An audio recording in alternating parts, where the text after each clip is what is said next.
Okay, that's the auxiliary shaft removed, the cross bolts out. We'll now take a look at lowering the sump and removing the front pulley, or at least going some way towards removing the front pulley.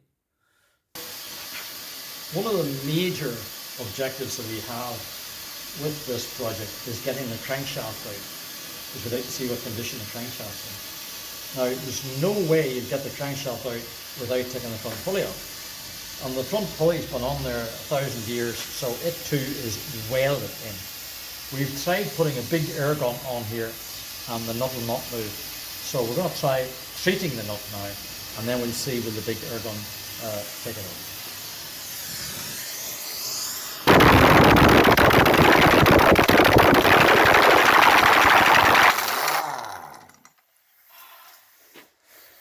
If you're going to work at these engines, you need three essential things. You need good tools. You need good materials. You need good surroundings and space. And you need good time. Okay, that's 4 instead of 3, but near enough. You take my point. Okay, we've lowered the engine down. We've put this empty oil drum here because I'm afraid that the front of the sump will fall down, whereupon the oil pipe, which has gone down into the gauze on this side, will be caught. The oil pipe's gone down like that into the gauze, and if the gauze falls down like that, the oil pipe is likely to get damaged, or the gauze will get damaged.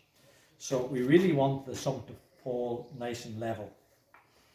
Now, it's essential, absolutely essential, that you have all the bolts off all the way around here. It is so frustrating to be going along here, hammering and hammering and hammering and all the way around, and the sump won't budge. It won't budge because there's a bolt holding it somewhere that you just haven't spotted. And it's this is quite likely to happen whenever everything's all dirty and manky as it is with this one.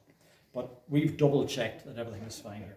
And I've also noticed that the sump is already quite loose. You'll just know by the sound. You hear that sound? It's a hollow sound. So the sump is coming down.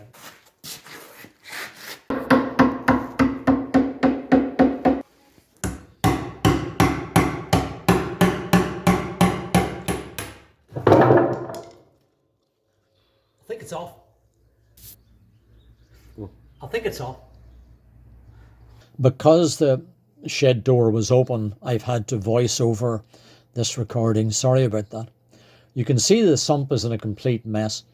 At least that dirt there is largely dry, so most of it will come out without too much bother. The gauze, you can see, look, is almost completely hidden in dirt. But we'll sort all that out eventually. The sump itself could be fine underneath all that. Now, my next objective is to throw the engine on its side. And to do that, I would normally put a spare sump on there. But I just couldn't find one today, so I've had to use the tire method. You can see that tire there. And whenever we lower that engine down, the tire will help protect the oil pipe that's protruding there. So that'll not be damaged. You can see that I've got a strap all the way around there in preparation for throwing the engine on its side. I expect that the crankshaft itself will be in pretty grim condition as well. You'll be able to see that now shortly.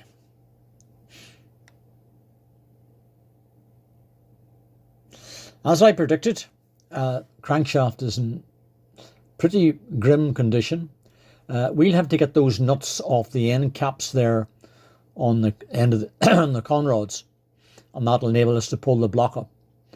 Beforehand, I'll have to take that oil pipe off. That's the oil pipe that distributes the oil up through up through the crankshaft itself and up through the conrods. The oil pump, as you can see there, doesn't look too bad. That should come around okay. I think we'll start now, and we'll power wash her before we go very much further. That's the timing chain. Awful.